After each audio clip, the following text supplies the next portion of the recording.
Last year, the combined membership of the ITOA brought close to 350,000 overseas visitors to Ireland, a huge number, Fiona. Do you expect to top that this year?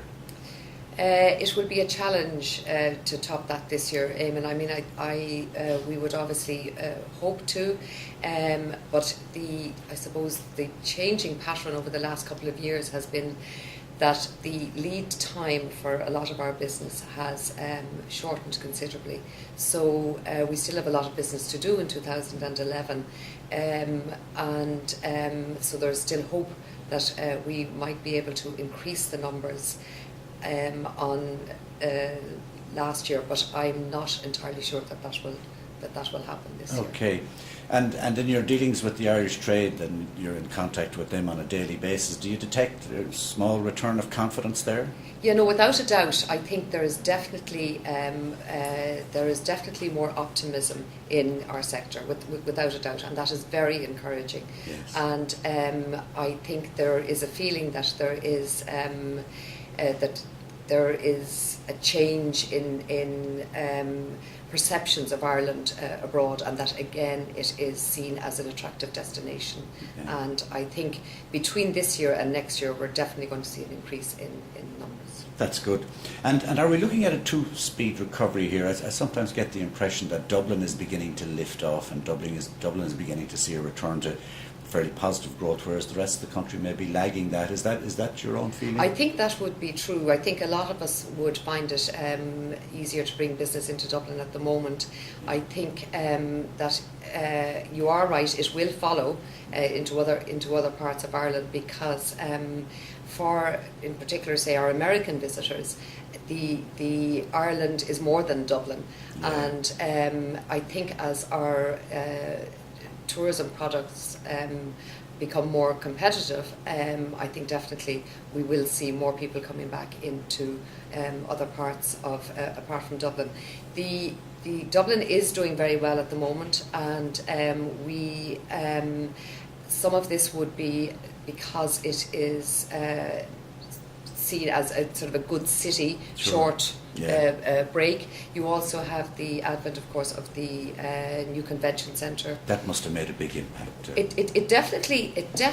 What the convention centre has done is it has put Ireland on the map as a potential. Yes. for conferences. Conferences that we couldn't pitch for before, even. Precisely, which we couldn't pitch for, and so that is something that we welcome, and it gives us other challenges. We are, in relation to sort of conferences coming to the city, we are lacking in venues for gala events and for gala dinners, and this is something that we in ITOA are very concerned about. Sure. And have been discussing it at very high levels, that we need to find these venues that are and of course other cities that you're competing against, they have some of these splendid old castles and wonderful buildings, and you've got to find something as dramatic as that in the city. Yes, we do have to find. Well, we have some wonderful. We have Dublin Castle, Farmley is there, limited capacity. So we definitely need to come up with a few venues that can take these large number of people to continue attracting people. Good point. And of course, you and your members, I mean, you trade in all of our main source markets. But which markets are you, shall we say, comfortable with at the moment, and which markets trouble you most in terms of their rate of recovery? Well, I think from the leisure tourism perspective, I think we are seeing a good return from the American market, which is very, very welcome. And I think generally from a tourist point of view, the market that would have caused the most concern over the last couple of years is the UK market. Now, ITOA members don't necessarily do a huge amount of business with the UK, but even that, we're beginning to see that there are an increase in inquiries from the UK, which is obviously going to be helped greatly by what's happening in May with the Queen coming to visit Ireland. And of course Ireland as a tourist destination lost a lot of its competitiveness, but a good deal of that has been regained and continues to be regained in more recent times, mainly through price reductions. But some rates, particularly in hotels and in coaching, they're hardly realistically sustainable. How do you square that circle of sustainable rates and retention of competitiveness?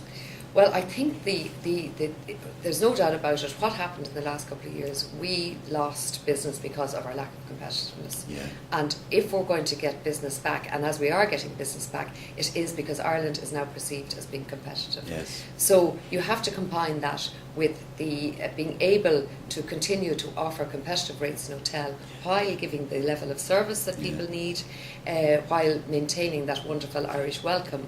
So it is a balancing act that we can get it right, so that the customer feels that they are still getting value and that things aren't overpriced.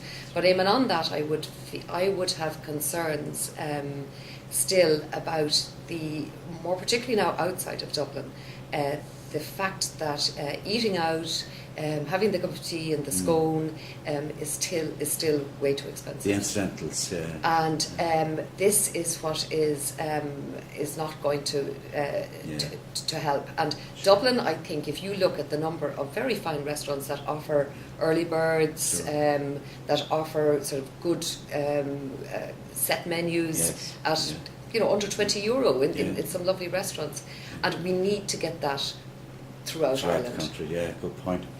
And of course, your business, by its very nature, you're always way ahead of the rest of us because there's a longer planning period involved in moving large groups and conferences. And I know that you've already finished a series of workshops about 2012. How does 2012 look at this very early stage? Well, again, I think 2012 for a lot of us is we see that as the real start of the recovery. 2011 has some good business coming in, and definitely there is that air of optimism about it. But 2012, our members would be very happy with the level of inquiries. At the moment, we now have to convert them. Sure. Obviously, we don't want huge price increases, because that's going to, again, sort of damage our perception abroad. I think one of the things we would say is that the current day traveller is very discerning. Yes. They do a lot of research on the internet, and they have their hand very closely on the wallet. Yeah. So it's, while we have a wonderful destination, Ireland as a destination, there's wonderful things to do. If we're not competitive, people won't come. That's true, and I think that's a lesson that we've learned the hard way, and we mustn't go down that road again. Absolutely, I would agree with you. Okay, Fiona, that's terrific. Thank you very much. Best of luck. We hope that 2011 beats your expectations, and naturally 2012 as well, and thank you for talking to us. Thank you very much, Eamon. Thank you.